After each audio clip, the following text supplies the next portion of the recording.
Hello all, welcome to S academy.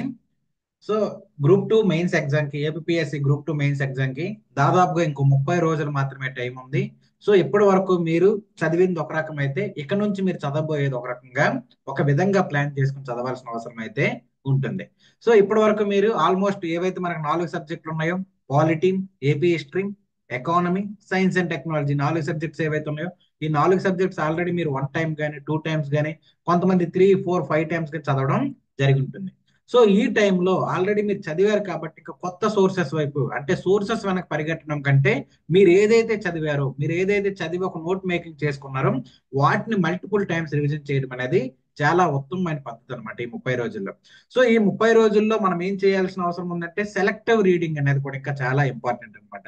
Selective reading అంటే ఏంటి? For example గా AP economy లేదా సైన్స్ అండ్ టెక్నాలజీ లేదా ఎన్విరాన్మెంట్, ఈ టాపిక్స్ ఏవైతే ఉన్నాయో, ఈ సబ్జెక్ట్స్ ఏవైతే ఉన్నాయో వీటిలో మనకి ఎగ్జామ్ లో క్వశ్చన్స్ రావడానికి హై పొటెన్షియల్ ఏరియాస్ కొన్ని ఉంటాయి అనమాట. సో హై పొటెన్షియల్ ఏరియాస్ మనం ఐడెంటిఫై చేసి వాటిని మల్టిపుల్ టైమ్స్ రివిజన్ చేయడం, దాంతో పాటుగా మనం ఏవైతే టఫ్ గా ఫీల్ అయ్యామనే టాపిక్స్ ఉన్నాయో ఆ టాపిక్స్ ఒకసారి రివిజన్ చేయడం అనేది ఈ పర్టికులర్ 30 డేస్ లో చాలా ఇంపార్టెంట్ గా గుర్తుపెట్టుకోవాల్సిన అవసరం అయితే ఉందన్నమాట. సో ఇందులో భాగంగా రివిజన్ ప్లస్ సెలెక్టివ్ రీడింగ్ అనేది 30 డేస్ లో అందరికీ చాలా అవసరం. దీన్ని బేస్ చేసుకుని మీరు బెటర్ గా ఇంప్లిమెంట్ చేసుకుంటే, పర్టికులర్ ప్రణాళికని ఇంప్లిమెంట్ చేసుకుంటూ వెళ్తే డెఫినెట్ గా APSC group two mains exam లో మంచి మార్కులు స్కోర్ చేయడానికి అవకాశం అయితే ఉంటుంది. అయితే దానితో పాటుగా నెంబర్ ఆఫ్ క్వశ్చన్స్, చాలా మంది అనుకుంటారు ఏంటంటే కొన్ని 1000 క్వశ్చన్స్, 2000 క్వశ్చన్స్, 1500 క్వశ్చన్స్ సాల్వ్ చేస్తే మనకి ఇంకా ఎఫిషియన్సీ పెరుగుతుంది, రివర్స్ ఇంజనీరింగ్ టెక్నిక్, రకరకాల టెక్నిక్స్ అనేవి చెప్పడం జరుగుతుంది. అవి ఏవి కాదు. అసలు బేసిక్స్ అప్లికేషన్ నాలెడ్జ్ అనేది మనకు లేకుండా అవి రివర్స్ ఇంజనీరింగ్ అవనివ్వండి, ఎంసీక్యూ పాయింట్ ఆఫ్ అవనివ్వండి, ఏ విధంగా వెళ్ళినా కానీ మనం మంచిగా మార్కులు స్కోర్ చేయడానికి అవకాశం ఉండదన్నమాట. కాబట్టి బేసిక్స్ ఆల్రెడీ మీరు చదివారు, దాన్ని ఇప్పుడు అప్లై చేసే నాలెడ్జ్ డెవలప్ చేసుకోండి. ఈ రెండింటిని కలిపి రివిజన్ చేస్తే డెఫినెట్ గా మంచి మార్కులు అనేది స్కోర్ చేయడానికి అవకాశం ఉంటుంది. అయితే దీంట్లో భాగంగా ఎగ్జామ్ ఓరియంటేషన్ అసలు మీ ప్రిపరేషన్ ఎంతవరకు ఉంది, మిమ్మల్ని మీరు టెస్ట్ చేసుకోవాల్సిన అవసరం కూడా ఉందన్నమాట ఒకసారి. సో ఆ టెస్టింగ్ లో భాగంగానే మీరు అట్లీస్ట్ ఒక 3 గ్రాండ్ టెస్ట్ అయినా రాయండి. రాస్తే డెఫినెట్ గా మంచి మార్కులు స్కోర్ చేసే అవకాశం ఉంటుంది. సో దాంట్లో భాగంగా అందుకోసమనే STNIS academy 3 grand test for paper 2 తీసుకురావడం అయితే జరిగింది. పేపర్ 2 ఏదైతే మనకి సైన్స్ అండ్ టెక్నాలజీ అలాగే ఎకానమీ సిలబస్ ఉన్నాయో, సైన్స్ అండ్ టెక్నాలజీకి ఎకానమీకి సంబంధించి ఎస్టిఎన్ఐఎస్ అకాడమీ 3 గ్రాండ్ టెస్ట్ అయితే తీసుకురావడం జరుగుతుంది. సో ఈ 3 గ్రాండ్ టెస్ట్ ఫీచర్స్ ఎట్లా ఉంటాయంటే, మీకు మొత్తం ఈ సైన్స్ అండ్ టెక్నాలజీకి ఎకానమీకి సంబంధించి ఏదైతే మనం 150 మార్కులు రాయబోతున్నామో పేపర్, సేమ్ అలాగే 150 మార్కులకి ప్రతి టెస్ట్ ఉంటుంది. అలా మొత్తం 3 ఫుల్ లెంత్ టెస్ట్ ఉంటాయి. మొత్తం 150 × 3 450 మార్క్స్ అనేవి లేదా 450 క్వశ్చన్స్ అనేది మీరు ప్రాక్టీస్ చేయడం జరుగుతుంది. ఈ క్వశ్చన్స్ సరిపోతాయి, ఎందుకంటే మీ పర్టికులర్ ప్రిపరేషన్ ఏ విధంగా ఉందో టెస్ట్ చేయడానికి ఈ పర్టికులర్ టాపిక్స్ లేదంటే ఈ పర్టికులర్ టెస్ట్ అనేవి సరిపోతాయి. సో దీంట్లో భాగంగా మనం మొట్టమొదటి టెస్ట్ వచ్చేసరికి 20th జనవరి కండక్ట్ చేయబోతున్నాం. దాని తర్వాత సెకండ్ టెస్ట్ వచ్చేసరికి 30th జనవరి కండక్ట్ చేయబోతున్నాం. తర్వాత థర్డ్ టెస్ట్ వచ్చేసరికి 10th ఫిబ్రవరిన కండక్ట్ చేయబోతున్నాం అనమాట. సో ఈ పర్టికులర్ 10 డేస్ గ్యాప్ లో మీరు అట్లీస్ట్ 3 టైమ్స్ అయినా రివిజన్ చేసుకుని, 3 టైమ్స్ అయినా సెలెక్టివ్ రివిజన్ చేసుకుంటే డెఫినెట్ గా మంచి మార్కులు స్కోర్ చేస్తారు. సో 20th టెస్ట్ అటెంప్ట్ చేయండి. అటెంప్ట్ చేశాక ఒక 80 మార్క్స్ టార్గెట్ పెట్టుకోండి.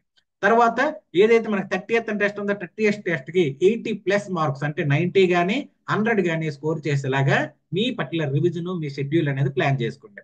దాని తర్వాత మనకి ఇంకా ఫైనల్ అటెంప్ట్ గా 10th ఏదైతే టెస్ట్ ఉందో ఆ 10th టెస్ట్ లో 100+ మార్క్స్ స్కోర్ చేసేలాగా మీ ప్రిపరేషన్ పెట్టుకుంటే, ఈ పర్టికులర్ టెస్ట్ లో మీరు 100+ మార్క్స్ స్కోర్ చేస్తే డెఫినెట్ గా రేపు పొద్దున్న APSC group two mains exam ఏదైతే ఉందో ఆ ఎగ్జామ్ లో మంచి మార్కులు స్కోర్ చేయడానికి అయితే అవకాశం ఉంటుంది. సో ఖచ్చితంగా మేము పెట్టే ఏవైతే ఆల్రెడీ మీరు మన వేరియస్ క్వశ్చన్స్ చూసుంటారు, ఎంసీక్యూ సిరీస్ చూసుంటారు, ప్రాక్టీస్ సిరీస్ చూసుంటారు. డెఫినెట్ గా మనం ఇచ్చే క్వశ్చన్స్ ఏవైతే ఉన్నాయో ఆ క్వశ్చన్స్ అన్ని కూడా హై క్వాలిటీ క్వశ్చన్స్. ఇప్పుడు ఏదైతే రీసెంట్ గా ట్రెండ్ చేంజ్ అయిందో ఆ ట్రెండ్ కి తగ్గట్టుగానే మనం క్వశ్చన్స్ ప్రిపేర్ చేయడం జరుగుతుంది. దాంతో పాటుగా ప్రతి క్వశ్చన్ కి డీటెయిల్డ్ ఎక్స్ప్లెనేషన్ కూడా మనం ఇక్కడ అందివ్వడం జరుగుతుంది. సో ఏ క్వశ్చన్ ఎందుకు ఒకటో స్టేట్మెంట్ తప్పైంది, రెండోది ఎందుకు రైట్ అయింది, మూడోది ఎందుకు తప్పైంది, ఓవరాల్ గా ఈ క్వశ్చన్ కి ఇదే ఎందుకు ఆన్సర్ అయింది, ఇలా ప్రతి దానికి మనం డీటెయిల్డ్ గా ఎనాలిసిస్ అనేది ఇవ్వడం కూడా జరుగుతుంది. సో ఓవరాల్ గా మీరు ఇక్కడ 450 ఎంసీక్యూస్ ప్రాక్టీస్ చేస్తే ఖచ్చితంగా మీ గ్రూప్ 2 ఎగ్జామ్ లో at least 10 to 20 marks extra score చేయడానికి అవకాశం అయితే కల్పించే పరిస్థితి ఉంటుంది. సో ఎవరైతే టెస్ట్ సిరీస్ ఆల్రెడీ రివిజన్ చేసి టెస్ట్ ని ప్రాక్టీస్ చేయాలనుకుంటున్నారో వాళ్ళ కోసం ఈ గ్రాండ్ టెస్ట్ అనేది మనం తీసుకురావడం జరిగింది. ఎక్స్క్లూజివ్ గా పేపర్ 2 కి సైన్స్ అండ్ టెక్నాలజీకి ఎకానమీకి 3 ఫుల్ లెంగ్త్ టెస్ట్లు అయితే పెడుతున్నాం. ఈ టెస్ట్ వచ్చేసరికి తెలుగు మీడియం అలాగే ఇంగ్లీష్ మీడియం రెండు మీడియంలో కూడా అందుబాటులో ఉంటాయి. ఎక్స్ప్లెనేషన్ రెండు మీడియంలో అందుబాటులో ఉంటుంది. కాబట్టి మీలో ఎవరైతే మిమ్మల్ని మీరు టెస్ట్ చేసుకోవాలనుకుంటున్నారో, రియల్ టెస్టింగ్ అంటే ఎగ్జామ్ ఓరియంటేషన్ టెస్టింగ్ ఎవరైతే చేసుకోవాలనుకుంటారో వాళ్ళ కోసం ఎస్టీఎన్ఐఎస్ అకాడమీ గ్రాండ్ టెస్ట్ కోర్స్ అయితే తీసుకురావడం జరిగింది. అయితే ఈ కోర్స్ ఫీజు అనేది చాలా ఎక్కువగా ఉంటుందనే ఫీలింగ్ ఉండొచ్చు. జస్ట్ మేము ఇది 175 రూపీస్ మాత్రమే ఈ పర్టికులర్ కోర్స్ ఫీజు అనేది పెట్టాం. ఇది minimal charge. So I think ఇది మీరు అఫోర్డ్ చేయగలుగుతారు. ఒకసారి ఈ కోర్సులో జాయిన్ అవ్వండి. జాయిన్ అయ్యి మిమ్మల్ని మీరు టెస్ట్ చేసుకోండి. టెస్ట్ చేసుకున్నాక మీరు ఎక్కడ తప్పు చేశారు, ఎందుకు తప్పు చేశారు అనేది మిమ్మల్ని మీరు ఒకసారి ఆ అనాలిసిస్ బేస్ చేసుకుని చూసుకుంటే డెఫినెట్ గా రేపు పొద్దున్న ఎగ్జామ్ లో మంచి మార్కులు స్కోర్ చేయడానికి అవకాశం అయితే ఉంటుంది. ఇది బేసికల్ గా ఈ పర్టికులర్ టెస్ట్ కి సంబంధించింది, గ్రాండ్ టెస్ట్ కి సంబంధించింది. ఐ థింక్ మీకు ఇది ఉపయోగపడుతుంది అనుకుంటున్నాను. ఎవరైనా జాయిన్ అవ్వాలనుకుంటే ఈ పర్టికులర్ www.stnasacademy.com కానీ web.stnasacademy.com కానీ లేదా మన యాప్ లోకి కానీ వెళ్తే ఈ కోర్స్ ఉంటుంది. ఆ కోర్స్ లో జాయిన్ అవ్వండి. 20th ఫస్ట్ టెస్ట్ రాయండి. ఆ తర్వాత మిమ్మల్ని మీరు అనాలిసిస్ చేసుకోండి. ఇట్లా 30th సెకండ్ టెస్ట్ రాయండి. 10th థర్డ్ టెస్ట్ రాసింది. 10th తర్వాత ఇంక టెస్ట్ అనేది రాయకుండా జస్ట్ మీరు ఏదైతే ఇప్పటివరకు చదివారో అవన్నీ కూడా 10 days రివిజన్ చేసుకోండి, సరిపోతుంది. ఈ విధంగా వెళ్తే డెఫినెట్ గా మంచి మార్కులు స్కోర్ చేయొచ్చు.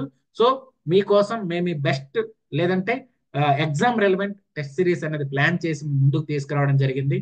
కాబట్టి ఎవరైతే ఇంట్రెస్ట్ ఉన్నారో వాళ్ళు ఈ పర్టికులర్ కోర్సులో జాయిన్ అవ్వండి. జాయిన్ అయితే మంచి మార్కులు స్కోర్ చేయడానికి అవకాశం అందుబాటులో మీకు ఉండే పరిస్థితి అయితే ఉంటుంది. ఓకే అండి, థ్యాంక్ యూ సో మచ్.